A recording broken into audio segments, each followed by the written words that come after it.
Welcome to நம்ம taste channel.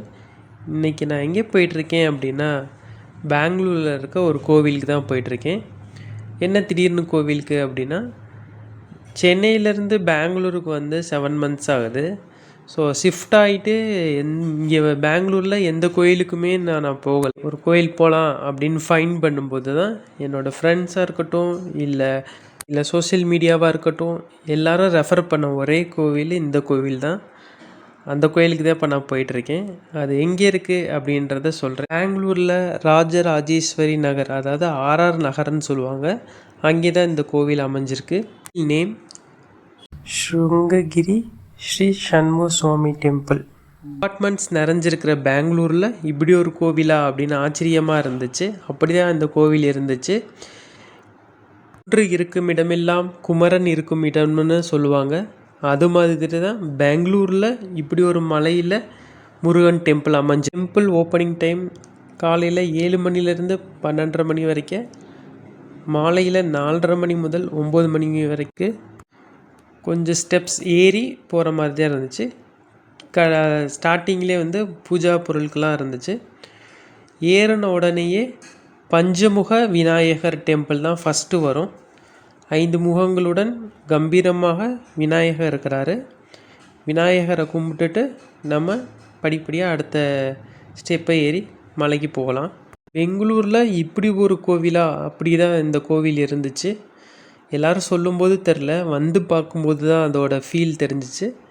இது முருகன் கோவில் தான், ஆனால் முதல்ல விநாயகர், அடுத்த சிவன், அதுக்கப்புறம் நம்மளுடைய 6 படி முருகர் 6 முகத்துடன் கம்பீரமாக இருந்தார்.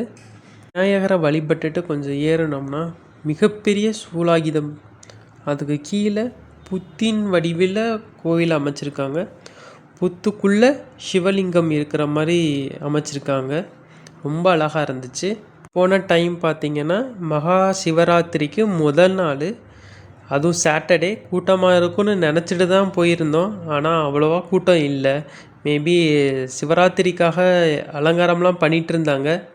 கூட்டம் அவ்வளோவா இல்லை. நாங்கள் எங்களோட லக்குன்னு தான் சொல்லணும். ரொம்ப ஃப்ரீயாக சாமி தரிசனம் பார்த்துட்டு இருந்தோம். பார்க்கலே தெரிஞ்சிட்டு இருந்துச்சு. மகா சிவராத்திரிக்காக எல்லா அலங்காரங்களும் சூப்பரான முறையில் பண்ணிகிட்டு இருந்தாங்க. பார்க்கவே சூப்பராக இருந்துச்சு. கரெக்டான டைமுக்கு கரெக்டான கோவிலுக்கு போனோம் அப்படின்ற ஒரு மன திருப்தி இருந்துச்சு. சிவலிங்கம் ஸ்படிகலிங்கமாக இருந்துச்சு. அந்த கோவிலுக்கு போகும்போதே ஒரு நல்ல வைப்பு கிடச்சிச்சு. ஸ்படிகலிங்கம் சூப்பராக இருந்துச்சு. நான் ஸ்படிகலிங்கம் சின்னதாக பார்த்துருக்கேன், ஆனால் இவ்வளோ பெரிய ஸ்படிகலிங்கம் இப்போ தான் நான் ஃபஸ்ட் டைம் பார்க்குறேன் இந்த கோவிலில். ரொம்ப சூப்பராக இருந்துச்சு. மிஸ் பண்ணிடாதீங்க, நீங்களும் கண்டிப்பாக வாங்க. இந்த கோவிலுக்கு எப்படி வர்றது அப்படின்னா, மெயின் ஏரியா வந்து மெஜஸ்டிக் தான். ஸோ மெஜஸ்டிக்ன்றது எல்லாருக்குமே தெரியும். அந்த மெஜஸ்டிக் பஸ் ஸ்டாண்டில் இருந்த மெட்ரோ ஏறினீங்க அப்படின்னா ராஜராஜேஸ்வரி நகர் மெட்ரோ ஸ்டேஷனுக்கு இறங்கிடுங்க. அதுக்கு வெளியில் வந்துட்டு ஒரு ஆட்டோ பிடிச்சிட்டு கோவில் நேம் சொன்னீங்கன்னா கோவில் வாசல்லையே 5 நிமிஷத்தில் வந்துடலாம். கோவில் வாசலில் இறங்கிட்டு கொஞ்சம் தூரம் நடந்தீங்கன்னாவே ஸ்டெப்ஸில் ஏறி கோயிலை ரீச் ஆகிடலாம்.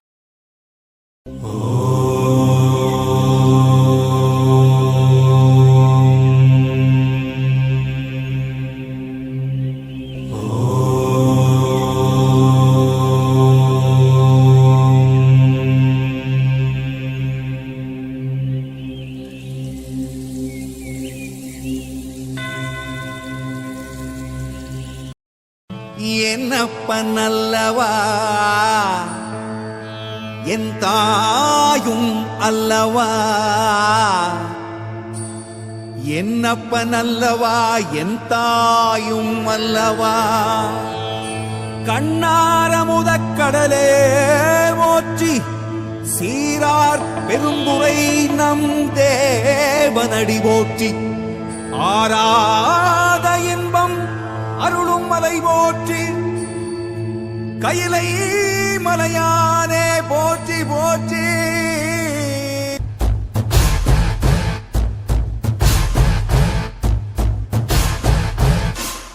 சிவ சிவாயம் சிவ சிவாயம் சிவ சிவாயம்.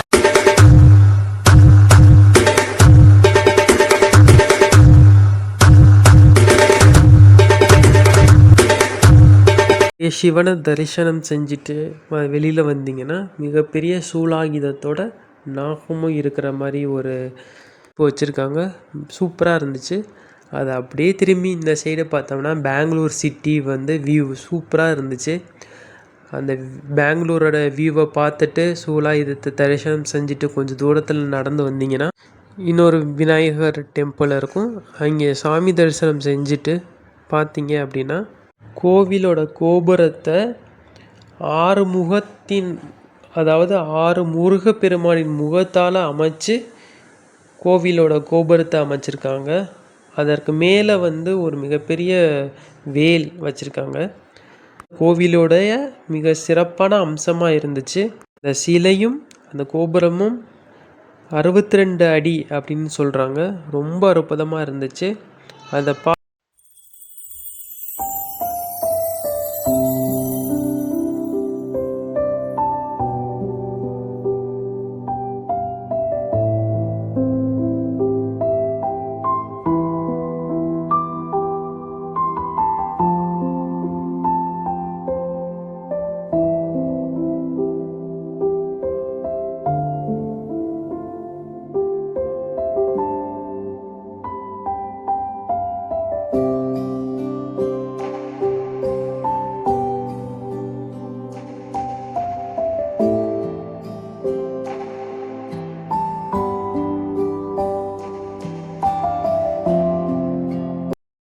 கொடிமரம், பலிபீடம், முருகன் வாகனமான மயில், அதுக்கு உள்ளே தான் முருகப்பெருமான் இருப்பார்.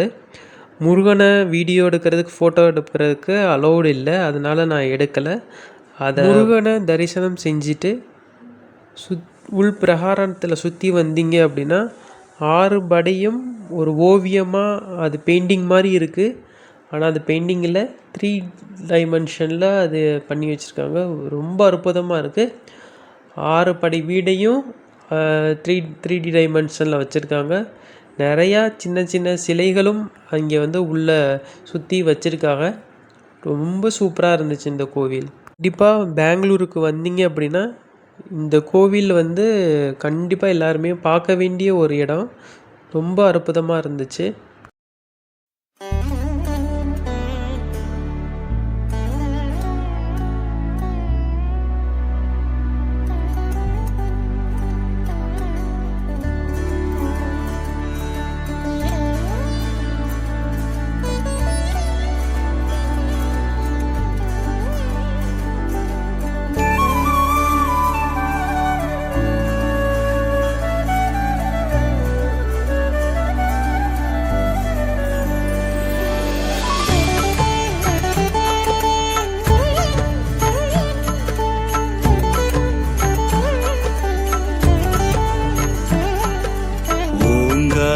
சுடருளியே ஒப்பில்லா குலவிளக்கே பாரெல்லாம் ஆழ்பவரே சுப்பிரமணிய தெய்வமே திருப்பரங்குன்றத்தை அரணாய் கொண்டவரே ஆதி தமிழ் நாயகரே முருகா நினை வேண்டுகிறோம் தெய்வானை பதியானை மனதார வேண்டுகிறோம் தாமாக முன் வந்து கையேந்தி வேண்டுகிறோம் ஓம் சரவண பவ நம சரவண பவ ஓம் சரவண பவ நம சரவண பவ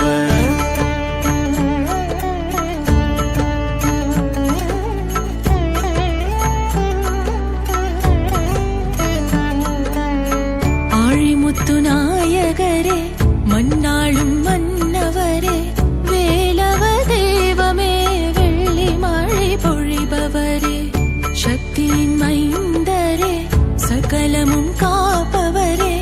தரிசனம் செஞ்சுட்டு கீழே வந்தீங்கன்னா கோவிலுக்கு எதிர்த்தாப்புலேயே தேவி ஸ்ரீ கருமாரி அம்மன் டெம்பிள் இருக்குது. நாங்கள் போன டைமில் வந்து க்ளோஸ் ஆகிருந்துச்சு. இந்த முருகன் கோவிலுக்கு வர்றதுக்கு பிளான் பண்ணிங்க அப்படின்னா அந்த தேவி கருமாரியம்மன் கோவிலையும் பார்க்குற மாதிரி பிளான் பண்ணிவிட்டு டைமுக்கு கரெக்டாக வாங்க. நாங்கள் கொஞ்சம் லேட்டாக போயிட்டு இருந்தனால எங்களால் தேவி கருமாரியம்மன் கோயிலில் உள்ளே போய் தரிசனம் செய்ய முடியல. இன்னொரு நாள் போய் பார்க்கலாம்.